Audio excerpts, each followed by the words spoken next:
trust in his way. My dear friends, my brothers and sisters, do you think it's near the end of the world?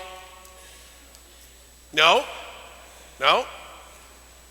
No? Yes? Tell me. I needed a yes. Why?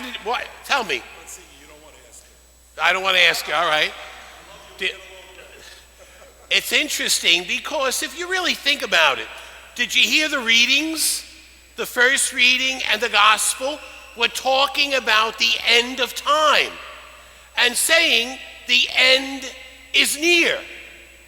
It's interesting because after the terrorist attacks on Friday, I listened to the gospel preparing for today, and I said this must be a sign that the end of the world is very near. And it's interesting to reflect on that because that gospel was written 2,000 years ago, and I'm sure in the 2,000 years since that gospel has been written, there have been many moments when the world situation looked like it was going to end. World War I, World War II, atomic bombs, and now, as the Pope said, World War III. World War III is upon us, and it's not a war that we've ever fought before, but it is a war that is being waged right now. And today, think about that. What does this mean to each of us, that the world is going to end? Or does it mean much to say our own personal lives in one day or another will come to an end? This week I had a lot of funerals, and I buried Dr. DeVito and his wife's grandmother. They're in the church today. She was 104. And you know, when you do a funeral of 104, you say, well, that's a gift. But you know what? 104 hurts. I buried a woman on Friday, 35 years old. It hurts. And then there was a memorial mass, which I didn't know much about. On Saturday morning, there was a picture up here of a young girl, 13 years old, that died in a terrible train accident in Switzerland a year ago. And you look at life and you say to yourself how fragile life is. Go to the theater in Paris. You're sitting listening to a concert of heavy metal, and all of a sudden some nut, some terrorist walks in. Go to a restaurant and sit at a dinner, and somebody comes in. If you read the editorial in the Daily News this morning, you look at that and it talks about a terrorist attack on New York. And it doesn't say if, it just says when.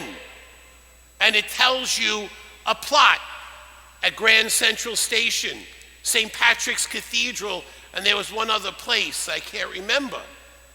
So we live in a very fragile world. We live in a world where there's so much happening so quickly. And I guess the point of the readings is for the last 2,000 years, we've lived in such a fragile world. My brothers and sisters, what do we do? How do we live? How do we take this in stride? Do we live in fear? Are you afraid to go out to the city? Are you afraid to leave your house? Fear can paralyze us. We have to live in faith. And we have to live by one simple precept. Be kind, be good to each other. A simple thing like random acts of kindness. You noticed this week the police commissioner got himself in trouble. He was on the front page of the Daily News, And he said, well, you don't want homeless people? Don't give them anything. A cold statement. So what happens? The press tries to make a controversy out of it. Where do they go? Cardinal Dolan. And they go to Cardinal Dolan. Cardinal Dolan is a very smart man. Very smart man. And they get the mic in front of Cardinal Dolan and said, well, what do you think about the police commissioner saying this thing? He said, he's a good guy. Smart answer. And then he says, what he does with the homeless. Interesting, there was a little clip in the Daily News, and what does he do?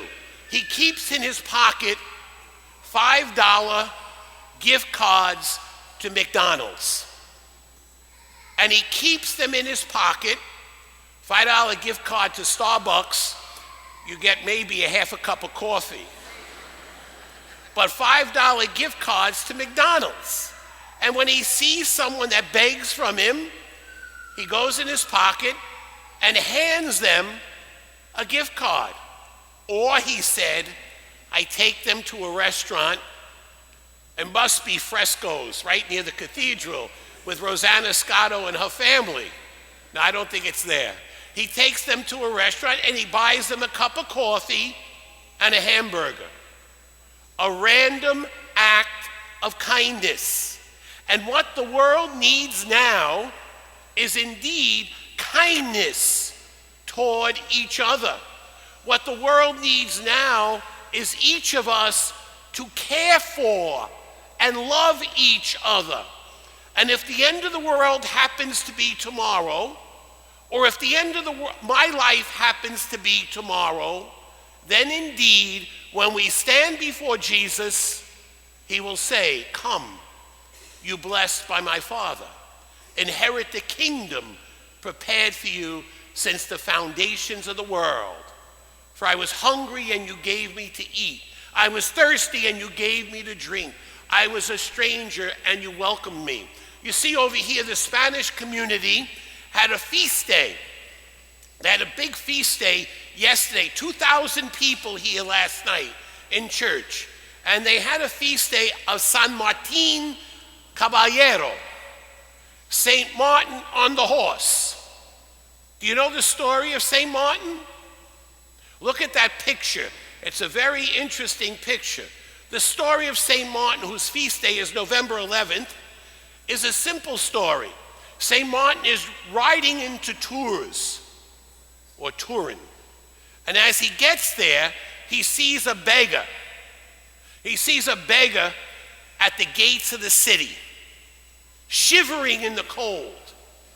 He takes his cloak, much like this, takes his sword and cuts it in half. And he puts it on the poor beggar. That night, he had a dream. Aren't dreams interesting? They talk about dreams and say, what's the psychological thing of dreams? When I was a kid, a dream, I said to my grandmother, Grandma, I dreamt that Grandpa died. And she said to me, I'll never forget, it means he's going to have a long life. Dreams. St. Martin had a dream. And in that dream, he saw Jesus. And Jesus was wearing half of his cloak. Whatever you do to the least, you do to me. My brothers and sisters, share your cloak. Can you take your cloak and share it with someone? Can you take your heart and share it with someone? Can you take your life and share it with someone?